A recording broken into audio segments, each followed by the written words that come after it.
Comrade आपका एक संक्षिप्त परिचय। मैं नयन हूँ। मैं एक युवा संगठन का हिस्सा हूँ, क्रांतिकारी नौजवान सभा, और ये आंदोलन में काफ़ी समय से सक्रिय हूँ साथियों के साथ। तो साथ ही हम ये समझना जानना चाहेंगे आपसे कि इस 10 साल के पूरे मामले में जो भी घटनाक्रम रहे, आंदोलन कई जगहों पे अपनी गति में उतार चढ़ाव और तमाम चीज़ें इसने देखी। आपने क्या अध्ययन किया इन 10 सालों में मारुति के आंदोलन से मजदूर आंदोलन पर किस तरह के सकारात्मक प्रभाव, नकारात्मक प्रभाव पड़ते हैं, और आप किस तरीके से देखते हैं आज जब 10 साल के उपरांत इस सभा में भी आप शामिल हैं और ये कार्यक्रम भी जब हो रहा है? ऐसे तो ये आंदोलन को सही मायने में 10 साल से ज़्यादा हुआ है, क्योंकि ये मारुति मानेसर का जो आंदोलन है वो 2011 4 जून को ही शुरू हो गया था, और 2011 का पूरा प्रकरण में 3 दफ़ा हड़ताल हुआ था, जिसमें पूरा इलाका में एक तरीके का नया ऊर्जा बन गया था। तो इसमें हमारे सामने भी है मुद्दा हिसाब से, और काफ़ी उससे प्रेरणा लेने लायक भी है कि जिस तरीके से आंदोलन हुआ। लेकिन 10 साल में कुल मिला के परिस्थिति बदला है। उस परिस्थिति में आज नया तरीके से इस सवाल को सोचना पड़ेगा कि जो इसका सकारात्मक पहलू था, एक उसका ठेका, परमानेंट, पीडब्ल्यू, इसका बीच का जो एकता है, यूनिटी है, इसको जो वो किया, वो आंदोलन का ही बस फैक्ट्री के अंदर नहीं रहा, फैक्ट्री का बाहर का आंदोलन, प्लस जेल में जो इतने साल में साथी लोग थे उसको भूल नहीं गया, तो उसको एक साथ आंदोलन में शामिल हुआ। ये तीनों जगह में आज के दिन में जेलों में संख्या बढ़ रहा है, किसी को पता है जिस तरीके का सरकार आया है, जो तरीके का नीतियाँ ले आ रही है, उसमें मजदूर कानून ख़त्म किया जा रहा है, और उसमें क्रिमिनल लॉ के अंदर में चीज़ें लिखा जा रहा है। तो इसमें जेलों के अंदर में, समाज में और फैक्ट्री में इसका एक साथ आंदोलन किस तरीके का हो सकता है, इसका आज नया सिरे से रणनीति बनाने का ज़रूरत है। जो उस समय का सकारात्मक पहलू भी था, वो काफ़ी समय से लंबा समय एक टाइप का नहीं रहता, उसमें मैनेजमेंट से लेके पूंजीपति वर्ग, पूरा सरकार मिलके उसको कम करने का, उसको कंट्रोल करने का, उसको नकारात्मक बनाने का अपना पहल लेता हुआ गया, और उसमें पूंजी का जो ताकत है वो भी आज पहले के मुकाबले कई गुना ज़्यादा बढ़ा है। इसका कंट्रोल काफ़ी ज़्यादा गुना बढ़ा है, फैक्ट्री का अंदर भी, बाकी समाज में भी। तो काफ़ी बार लगता है कि जैसे बर्खास्त मजदूर है, जैसे कि ठेका मजदूर है, उसका मुद्दा कितना दूर उठ पा रहा है आज फैक्ट्रियों में, ये सवाल करने लायक चीज़ है। ये यूनियनों से भी करने लायक चीज़ है। ये कोई सेंट्रल ट्रेड यूनियन हो, फैक्ट्री का ट्रेड यूनियन हो, उनके समक्ष भी ये सवाल बन के खड़ा हुआ है।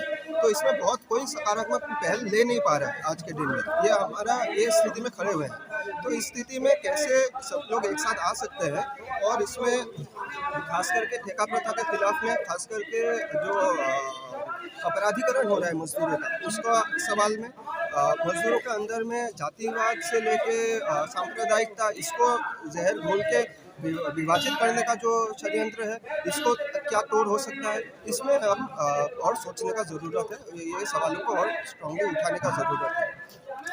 अभी पिछले दिनों हमने जेएनएस फैक्ट्री में महिला मजदूरों का आंदोलन देखा, और अभी नपीनो फैक्ट्री के महिला मजदूर भी फैक्ट्री के अंदर बैठे हुए हैं, और इन तमाम मामलों में, इससे पहले हमने धारूहेड़ा में देखा कि हुंडई मोबिस के वर्कर्स थे।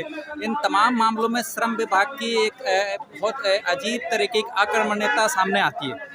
3 साल से सामूहिक मांग पत्र है उनके टेबल पर, लेकिन कोई प्रगति नहीं है। मजदूरों की तमाम शिकायतें थी, उन पर कोई कार्रवाई नहीं होती है।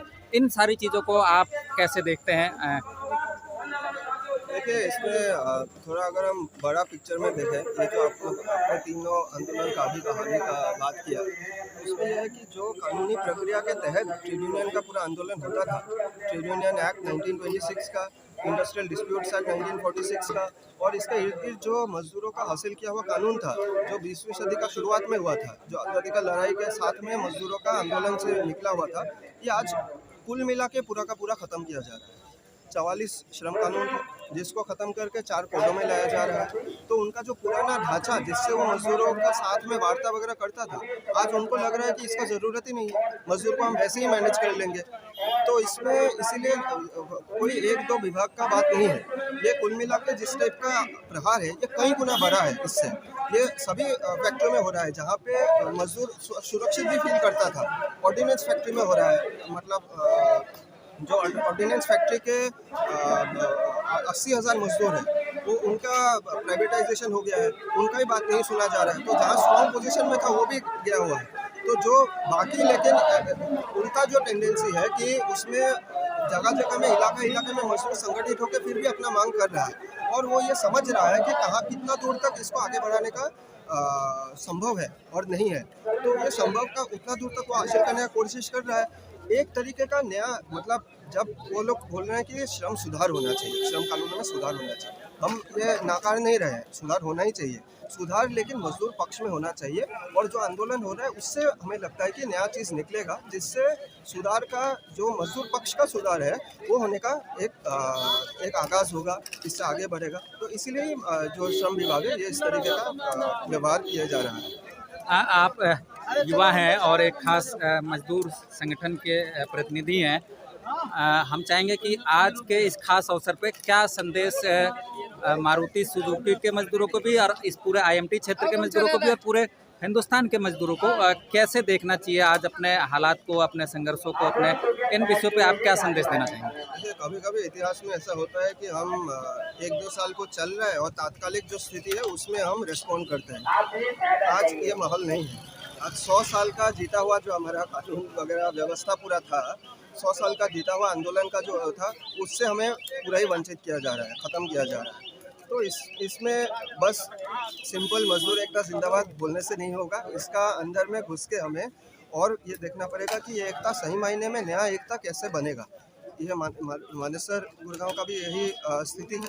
इसमें जिस तरीके का पूंजी का प्रभार है, जितना उसका ताकत बढ़ रहा है, इसमें इलाका फैक्ट्री बेसिस पे, इलाका बेसिस पे, इसमें सेक्टर बेसिस पे कितना और यूनिटी बढ़ाया जा सकता है, इसमें हमें देखना चाहिए। इसके अतिरिक्त अलग अलग प्रकार का मजदूर बन भी रहे हैं, और जैसे ये इलाका में असंगठित क्षेत्र के हज़ारों लाखों मजदूर हैं, तो उनको शामिल करके एक साथ कैसे किया जा सकता है। हम भाग भाग करके ना देखें, वो डिवीज़न करना तो उनका काम है कि आप संगठित हो, आप असंगठित हो। तो यहाँ पे ज़्यादातर तो मजदूर असंगठित क्षेत्र का ही लोग हैं, तो इसको एक साथ एक ढांचे में लाके किस तरीके का संघर्ष हो सकता है, ये सामाजिक और राजनीतिक संघर्ष में कैसे तब्दील हो सकता है, ये हम इसका तरफ हमें काम करना पड़ेगा, हमें संगठित होना पड़ेगा। और संदेश क्या है? संदेश तो यही है कि हम खुद भी लगे, बाकी भी साथी लगे इसमें कि इसको मजदूरों को राजनीतिक तौर से संगठित करना, मतलब इसमें इलेक्टोरल वगैरह का बात नहीं है, इलेक्शन प्रोसेस का। राजनीतिक संघर्ष मतलब मजदूर हित का ही बात अगर पॉलिटिकली करें तो वही, उसी से एक नया पहल आगे बढ़ेगा ऐसा लगता है। पूरा देश भर में भी ऐसा स्थिति लगातार बनता रहता है, लेकिन ये बिखरा हुआ है। इसको एक साथ कैसे किया जा सकता है, इसमें हमें और ध्यान लगाना पड़ेगा।